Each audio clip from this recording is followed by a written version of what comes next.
kitabu cha Injili ya Mathayo sura ya 9 na ya 10. Ndiyo kanisa la Mungu, tumsifuni Yesu Kristo. Karibuni sana wapendwa, ni wakati mwingine tena ambao Mungu anatupa nafasi kukutana katika kipindi chetu kizuri cha usomaji wa Biblia kwa njia ya sauti. Nakukaribisha mahala popote ulipo, unaweza ukaandaa Biblia yako karibu pamoja na utulivu wa kutosha, ili tunaposoma unaweza pia nayo unafuatilizia kwenye Biblia yako. Itakupa nafasi nzuri zaidi ya kuendelea kuelewa neno la Mungu. Tufungue kwa sala. Kwa jina la Baba, la Mwana na Roho Mtakatifu. Amen. Baba Mungu, tunakushukuru, tunasema asante kwa ajili ya nafasi unayotupa ya kusoma neno lako. Tunaachilia mioyo yetu kwako, Bwana, katika unyenyekevu mkuu. Tunaomba neno hili Bwana tupate kulielewa, na liachilie mafuta ndani mwetu. Tuendelee kuwa hodari katika imani. Tukinge Baba na kila roho zote za hatari, na neema yako Mungu isitupungukie, ili sote tuendelee kuwa imara katika jina la Baba, Mwana na Roho Mtakatifu. Tuseme amen. Karibuni sana wapendwa, ni kitabu cha Injili ya Mathayo ile sura ya 9 na ya 10. Tuungane na ndugu zetu wa Wedi Project. Mlango wa 9. Akapanda chomboni, akavuka, akafika mjini kwao. Na tazama, wakamletea mtu mwenye kupooza, amelala kitandani.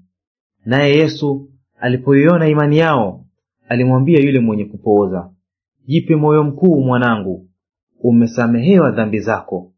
Na tazama, baadhi ya waandishi wakasema nafsini mwao, "Huyu anakufuru." Naye Yesu, hali akijua mawazo yao, akasema, "Mbona mnawaza maovu mioyoni mwenu? Kwa maana rahisi ni lipi? Ni kusema, umesamehewa dhambi zako, au ni kusema, ondoka uende? Lakini mpate kujua ya kwamba Mwana wa Adamu anayo amri duniani ya kusamehe dhambi." Akamwambia yule mwenye kupooza, "Ondoka, ujitwike kitanda chako, uende nyumbani kwako." Akaondoka, akaenda zake nyumbani kwake. Makutano walipomwona, walishikwa na hofu, wakamtukuza Mungu aliyewapa watu amri ya namna hii. Naye Yesu alipokuwa akipita kutoka huko, aliona mtu ameketi forodhani, aitwaye Mathayo. Akamwambia, "Nifuate." Akaondoka akamfuata. Ikawa alipoketi nyumbani ale chakula, tazama, watoza ushuru wengi na wenye dhambi walikuja wakaketi pamoja na Yesu na wanafunzi wake. Mafarisayo walipoona, waliwaambia wanafunzi wake, "Mbona mwalimu wenu anakula pamoja na watoza ushuru na wenye dhambi?" Naye aliposikia, aliwaambia, "Wenye afya hawahitaji tabibu, bali walio hawawezi. Lakini nendeni mkajifunze maana yake maneno haya, nataka rehema wala si sadaka, kwa maana sikuja kuwaita wenye haki, bali wenye dhambi." Wakati ule wanafunzi wake Yohana wakamwendea, wakasema, "Kwa nini sisi na Mafarisayo twafunga, bali wanafunzi wako hawafungi?" Yesu akawaambia, "Walioalikwa harusini wawezaje kuomboleza, muda bwana harusi akiwapo pamoja nao? Lakini siku zitakuja watakapoondolewa bwana harusi, ndipo watakapofunga. Hakuna mtu atiaye kiraka cha nguo mpya katika vazi kuukuu, maana kile kilichotiwa huondoa kipande cha lile vazi, na pale palipotatuka huzidi. Wala watu hawatii divai mpya katika viriba vikuukuu, na kama wakitia, vile viriba hupasuka, divai ikamwagika, na viriba vikiharibika, bali hutia divai mpya katika viriba vipya, vikahifadhika vyote." Alipokuwa akiwaambia hayo, tazama, akaja mjumbe mmoja, akamsujudia akisema, "Binti yangu sasa hivi amekufa, lakini njoo uweke mkono wako juu yake, naye ataishi." Akaondoka Yesu, akamfuata pamoja na wanafunzi wake. Na tazama, mwanamke aliyekuwa na ugonjwa wa kutoka damu muda wa miaka 12 alikuja kwa nyuma, akaugusa upindo wa vazi lake, kwa maana alisema moyoni mwake, "Nikigusa tu upindo wa vazi lake nitapona." Yesu akageuka, akamwona, akamwambia, "Jipe moyo mkuu binti yangu, imani yako imekuponya." Yule mwanamke akapona tangu saa ile. Yesu alipofika nyumbani kwa yule jumbe, aliona wapiga filimbi na makutano wakifanya maombolezo. akawaambia, ondokeni, kwa maana kijana hakufa, amelala tu. Wakamcheka sana. Lakini makutano walipoondoshwa, aliingia akamshika mkono, yule kijana akasimama. Zikaenea habari hizi katika nchi ile yote. Yesu alipokuwa akipita kutoka huko, vipofu wawili wakamfuata wakipaza sauti, wakisema, uturehemu, Mwana wa Daudi. Naye alipofika nyumbani, wale vipofu walimwendea. Yesu akawaambia, mnaamini kwamba naweza kufanya hili? Wakamwambia, naam Bwana. Ndipo alipowagusa macho, akasema, kwa kadiri ya imani yenu mpate. Macho yao yakafumbuka. Naye Yesu akawaagiza kwa nguvu, akisema, angalieni hata mtu mmoja asijue. Lakini wakatoka, wakaeneza habari zake katika nchi ile yote. Hata hao walipokuwa wakitoka, tazama, walimletea mtu bubu mwenye pepo. Na pepo alipotolewa, yule bubu alinena. Makutano wakastaajabu, wakasema, haijaonekana hivi katika Israeli wakati wowote. Lakini Mafarisayo wakasema, kwa nguvu za mkuu wa pepo atoa pepo.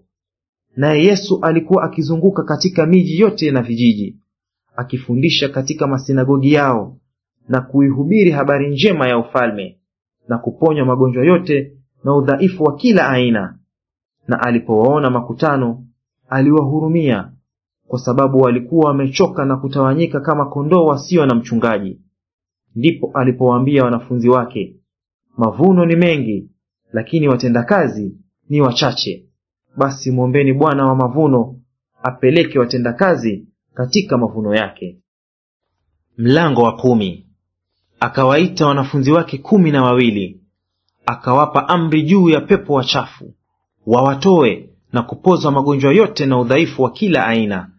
Na majina ya hao mitume 12 ni haya: wa kwanza Simoni aliyeitwa Petro, na Andrea nduguye, Yakobo wa Zebedayo na Yohana nduguye, Filipo na Bartholomayo, Tomaso na Mathayo mtoza ushuru, Yakobo wa Alfayo na Thadayo, Simoni Mkananayo na Yuda Iskariote, naye ndiye mwenye kumsaliti.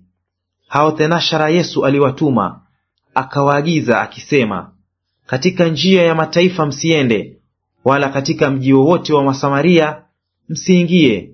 Afadhali shikeni njia kuwaendea kondoo waliopotea wa nyumba ya Israeli. Na katika kuenenda kwenu hubirini mkisema, ufalme wa mbinguni umekaribia. Pozeni wagonjwa, fufueni wafu, takaseni wenye ukoma, toeni pepo. Mmepata bure, toeni bure. Msichukue dhahabu wala fedha, wala mapesa mshipini mwenu, wala mkoba wa safari, wala kanzu mbili, wala viatu, wala fimbo, maana mtendakazi astahili posho lake. Na mji wowote au kijiji chochote mtakachoingia, tafuteni ni nani humo aliye mtu mwaminifu, mkae kwake hata mtakapotoka. Nanyi mkiingia katika nyumba isalimuni. Na nyumba ile ikistahili, amani yenu na ifikilie. La, kwamba haistahili, amani yenu na iwarudie ninyi.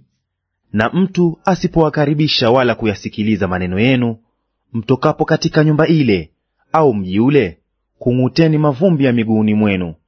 Amin nawaambia, itakuwa rahisi nchi ya Sodoma na Gomora kustahimili adhabu ya siku ya hukumu kuliko mji ule. Angalieni, mimi nawatuma kama kondoo kati ya mbwa mwitu.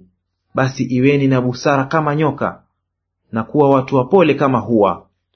Jihadharini na wanadamu, kwa maana watawapeleka mabarazani, na katika masinagogi yao watawapiga. Nanyi mtachukuliwa mbele ya maliwali na wafalme kwa ajili yangu, kuwa ushuhuda kwao na kwa mataifa. Lakini hapo watakapowapeleka, msifikiri jinsi mtakavyosema, maana mtapewa saa ile mtakayoyasema. Kwa kuwa si nyinyi msemao, bali ni Roho wa Baba yenu asemaye ndani yenu.